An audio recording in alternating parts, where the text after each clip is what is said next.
Heather Morrison here with Podcast.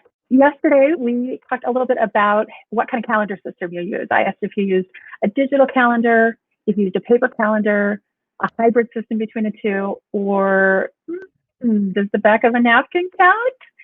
Some of us don't have a calendar system. We see you. We'll get to you eventually, too. So today I wanted to talk about on that calendar. Let's dive a little bit deeper into it, shall we? Today we're going to talk about doing a digital declutter. And even if you keep a paper calendar, this is going to help you as well because it's going to dictate what goes on your actual paper calendar. So number one, let's go through your emails. Oh, I know that's a scary place for some people, but let's delete all of your old emails. Take a deep breath. It'll be okay. This is the equivalent of going through and trashing a bunch of paperwork that no longer serves you. You don't need to keep all of your old emails. So you don't also need to sit down and do all of these things in the course of the next 24 hours. But I want you to start thinking about these things and putting these times on your calendar to do a digital declutter every single day. That way you have little bite-sized pieces that you're doing as opposed to this big daunting task, unless you're up for that daunting task of taking an hour or so and going through and doing this all in one fell swoop. And I've certainly done that in the past as well. Here's a little side note. This is one of my favorite quotes in the world. It's easier to keep up than it is to catch up. It's easier to keep up than it is to catch up. My point in saying that is that once you've got all your emails deleted, once we go through and do this digital declutter, it'll be so much easier to keep up with it, right? And you won't have to spend an hour or little snippets every single day working on it. It'll all be done. You'll have a little system for it. And I love my system. So number one, go through all of your old emails, delete them. If it's something that has, financial information in it, those are probably some you want to hold on to, but you don't need every iteration of every email that you've sent since you've had your email. I would say the last, depending on your business, the last 2 years worth of emails is sufficient. If you've got 5,000 old emails sitting there, now's the time to go through and really do a hard deep dive on what goes and what stays. Number one. Number two, unsubscribe from spam emails. I know that we all get those emails that come in and clearly they're spam, but we just delete them. I don't have time to deal with them right now. You do have time to deal with them right now.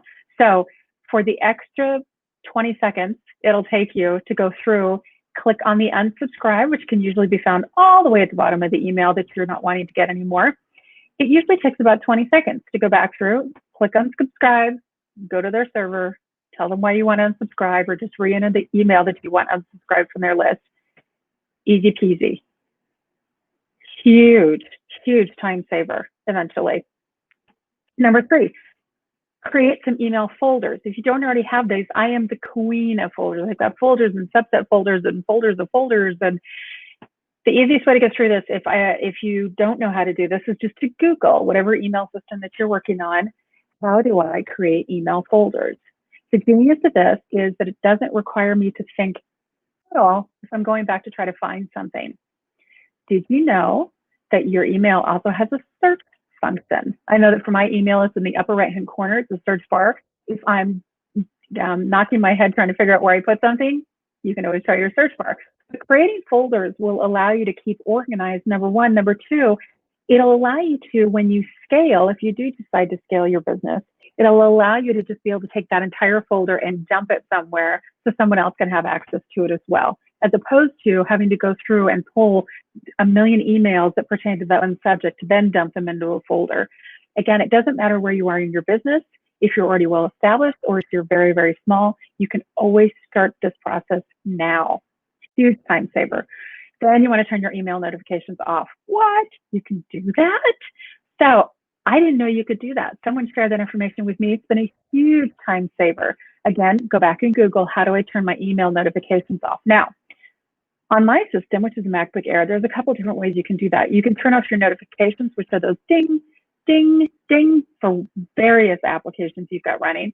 You could turn those off just for a 24-hour period, or you can go into your system preferences and turn off all your notifications. Does that mean you won't get them? No, you'll still get them.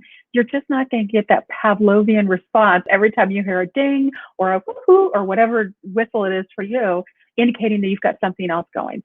The time it takes for you to refocus, if you're in the flow working on something and something pings and you go off and search it, figure out what it is, and then come back, that's a huge time waster. And if you're getting pinged, 14 times in an hour, that's a lot of energy that your brain has to spend to try to refocus you. So if you can not even have those notifications go off in the first place, huge time saver. So those are my suggestions to you. First, go through delete the old emails. Next, unsubscribe from all your spam emails. Number 3, create your email folders. And number 4, turn off your email notifications. 4 things, super easy peasy. Write those down, get a little chunklet done every single day, or if you're brave, get it all done in one fell swoop. And then drop me a comment down below and let me know how that feels. Little scary, super freeing, didn't make much of an impact, whatever it is for you. Let me know in the comments down below about how this digital declutter went for you. And we will see you tomorrow with another hot tip.